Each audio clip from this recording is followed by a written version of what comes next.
Marvelous hello, friends and loved ones, how are you today? So, in the early days of September, Sega teased at a brand new Megami Tensei game for iOS and Android devices called Dx2 Shin Megami Tensei Liberation. DX2? D cross 2?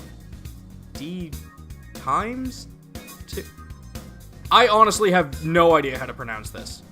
I considered doing a video then, but really, what you're seeing right now is literally all the info we had, so I wouldn't have had much to say on it. A few days after the initial teaser site went up, the first set of scans were released in Famitsu magazine, giving us a bit more information, like getting to see the logos of two of the game's main organizations, the Liberators and the Acolytes. It wasn't long before the first official teaser was revealed on Japanese megascreens that this would be a collab between Sega and Atlus, with Sega apparently handling the development side of things this time around, which was further confirmed when Sega released their Tokyo Game Show lineup for 2017.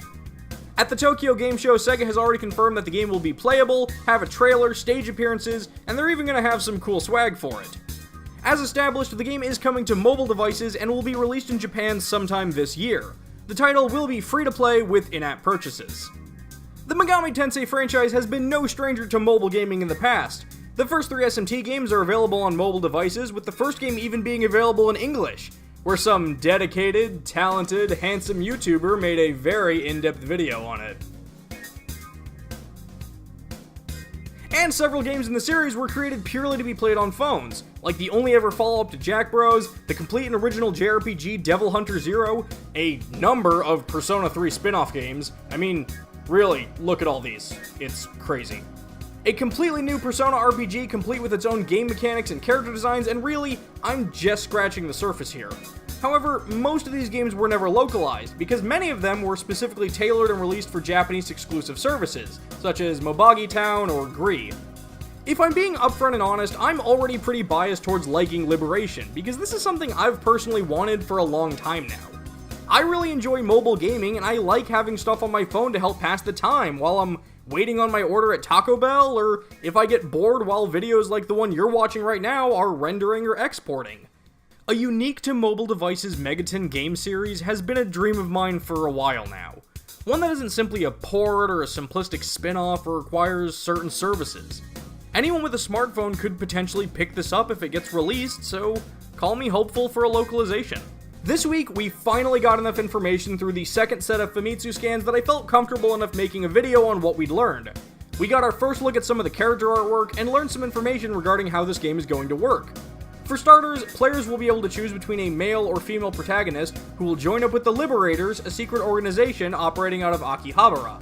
Many series staples will be prevalent in this game, including demon negotiation, fusion, and skill inheritance, with talks of a brand new training system being brought to the table.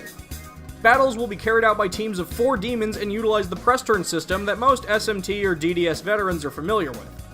Unlike most other Megami Tensei titles, the protagonist doesn't take part in the battles alongside their demons, which is something we haven't really seen in the franchise since the Demi-Kids games. The information that surprised me the most is that rather than the traditional artwork sprites found in games like Devil Survivor or Shin Megami Tensei 4, Liberation will utilize 3D models like we saw in the initial teaser. What's most exciting about the news is the scans are already showing demons we don't normally see in 3D, such as Kresnik and Sleipnir, whom only had 3D models in the MMO up to this point. One of the producers, Riichiro Yamada, says he's a fan of the Megami Tensei series, and that Sega hopes to make a game for both fans and newcomers of the franchise. With Sega handling development and distribution, while Atlus is handling story and such, I've got my hopes this will be an interesting, engaging addition to the Megami Tensei franchise. While we know more information on this game will be revealed to us during the Tokyo Game Show, I still wanted to do a video covering the teasers and Famitsu scans we've gotten over the past week and a half or so. Like I said, a Megaton experience created specifically with modern mobile devices in mind has been something of a personal wish of mine for several years now. What do you all think? Are any of you excited for a mobile Megami Tensei? Do you want to see me do a follow-up video on this once we have more info? Let me know your thoughts in the comments below, and if you'd like to hear my thoughts and impressions on a few other mobile games from this year, I'll put up a few videos on screen now. Thanks for watching, folks, and until next time, take care.